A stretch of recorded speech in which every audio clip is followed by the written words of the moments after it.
what role do actors play in our common life? What are they there for? Depends how you look at it. I mean, there's the sort of more Eastern European Grotowski idea that we are the sacrificial lambs. Who suffer on behalf of everyone else. Yeah, because the mummers, the original, what the dramas that people would see from medieval time onwards, York, the mystery plays. Yeah. You would see enacted out on a cart the story of Adam and Eve, the flood, the morality tales, the actor as the sacrificial lamb. Yeah.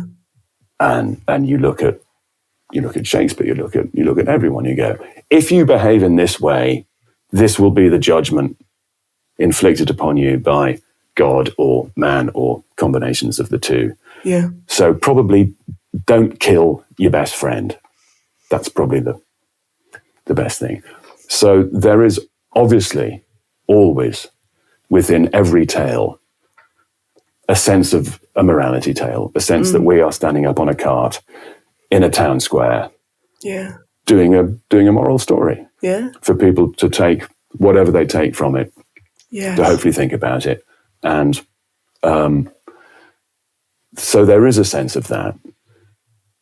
But if you forget at your peril that you are also an entertainer. Yeah. And that was the most useful thing. That's the power of it. Yeah. My first job, leaving drama school, where I'd spent 3 years, doing Shakespeare and Chekhov and Gorky and whoever else, and learning the Stanislavski and movement and voice, and I suppose reasonably full of myself and a little bit precious. And my first job was a rock and roll musical at Liverpool Playhouse, which I was obviously thrilled to get because I got my equity card with it and I got paid. Yeah. But I was tiny bit sniffy until the first preview, when 750 people in an auditorium went crazy. Yeah. And I thought, oh, I see, I'm an entertainer. Yeah. That is such a helpful...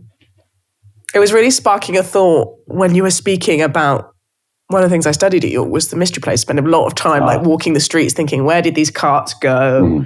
How did these stories? And they were obviously in a pre-literate age, right? Pre the translation of the scriptures into English. And I had never thought of the performers in the mystery plays as essentially the preachers of the day, as essentially, I will communicate the sacred stories to you, and therefore I will help you think about how you live. That's it. And I think that is what good stories and good art does. It presents alternative lives and alternative paths to us in ways that help us go, okay, how do I want to live? What does this mean for me? What is good? What tends to end in heartbreak? You know, which type of characters tend to come out well? That kind of thing. But it's because that entertainment element is in there that we don't feel preached at or lectured. Yeah. You know, C.S. Lewis said he started writing fiction because it helps truth sneak past the watchful dragons of the mind. There we are. In an amazing way. And you've just really joined some things for me there. No, absolutely. And also not to forget, alongside that you are able to push people into places they maybe don't want to go, as long as you also make them laugh. And if you make someone laugh, you can actually push the agenda quite a bit further. And one of the things about the mystery plays, they're very funny. Yes, they are. They are very funny. And when you look at Chaucer, it's very funny. And allegedly Shakespeare is very funny as well. But humanity, it's the same thing. Yeah. It's the same thing. Exploring the human condition. And it's one of the things that I'm always very clear about when I'm writing or constructing something. You have to make it humorous, because if you make it humorous, you're in a way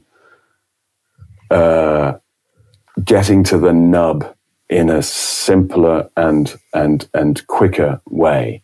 You can say a lot of difficult things if you couch it in humor. Yes. And every story, it's why we still do Shakespeare. It's why we still do adaptations of Jane Austen or whoever, because we're talking.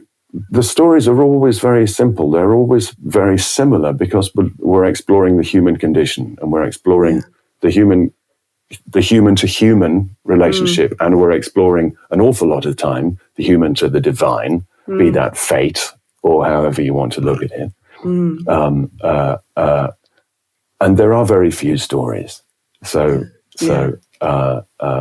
which is why we continually go back and look at the ancient Greeks, and we look at the medieval, and we look at the Shakespearean, and